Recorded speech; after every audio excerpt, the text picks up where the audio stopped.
Salut à tous et bienvenue dans l'aventure du projet solidaire en Inde. Pour vous expliquer un peu notre projet, on s'est dit que le mieux ce serait de le mettre en dessin. En fait, on est 6 étudiantes en 2e année de médecine et en septembre dernier, on a découvert l'ANOFEL. L'ANOFEL, c'est une asso étudiante de santé, de solidarité et de lutte contre l'exclusion.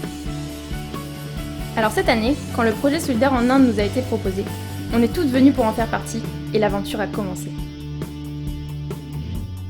Donc depuis mi-octobre, tous les mardis on se retrouve et on prépare le projet. On parle des financements, de nos idées, de la com et tout ça, parce qu'on a tout notre petit rôle à jouer dans l'aventure.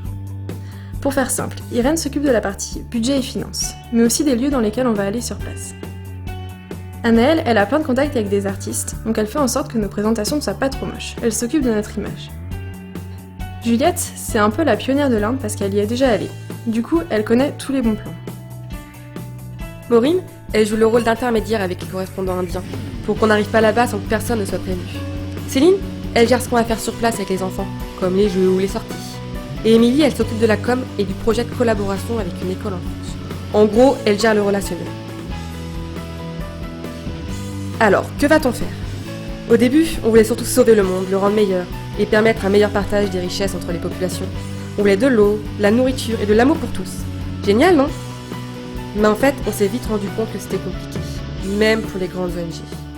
Alors, avec nos 6 petites paires de bras, on a décidé d'agir à notre niveau. Du coup, notre projet, c'est surtout d'améliorer le quotidien des enfants là-bas. En fait, on va mettre en place de nombreux jeux collectifs avec les enfants. On a prévu de les emmener au restaurant, au cinéma ou encore à la plage, parce que beaucoup rêvent de voir la mer pour la première fois. On a donc décidé de retrousser nos manches et de repeindre des bâtiments de l'orphelinat pour que les enfants vivent dans un environnement plus agréable. On a aussi prévu de mettre en place un potager avec des producteurs locaux. On va utiliser l'eau recyclée par l'orphelinat pour une plus grande autonomie et on montrera aux enfants comment l'entretenir. En fait, cette année, on s'est aussi dit que ce serait cool d'étendre l'expérience du voyage avec une école. Du coup, on va organiser un échange de petits cadeaux créés par les enfants entre une classe de CM1 de Nantes et les enfants indiens. Les CM1 vont aussi écrire un petit journal racontant leur vie de tous les jours en France.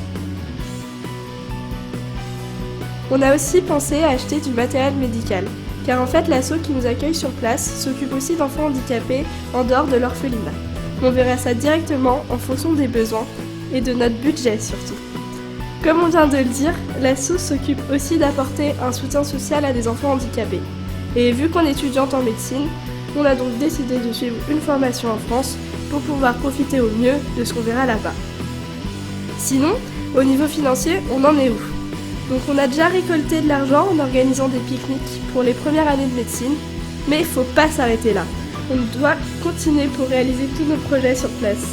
Maintenant, on continue à demander des subventions à des partenaires, mais on a aussi besoin de vous. Pour nous aider, rien de plus simple. Connectez-vous sur le site Ulule et tapez « Projet solidaire en Inde ». Ou cliquez sur le petit lien juste là. Vous pourrez accéder à notre cagnotte et y contribuer à votre guise. Alors, si notre projet vous touche, n'hésitez pas à le partager à votre entourage pour nous aider à le réaliser. Tous les dons, les petits comme les plus gros, seront les bienvenus. Ça rendra à chaque fois notre projet un peu plus concret. Mais attention, hyper important, vos dons ne serviront pas à nos frais personnels, mais seront seulement utilisés pour les projets avec les enfants.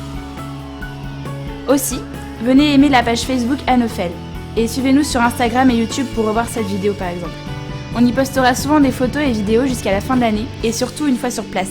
Donc restez connectés. Et quand on reviendra, on vous racontera.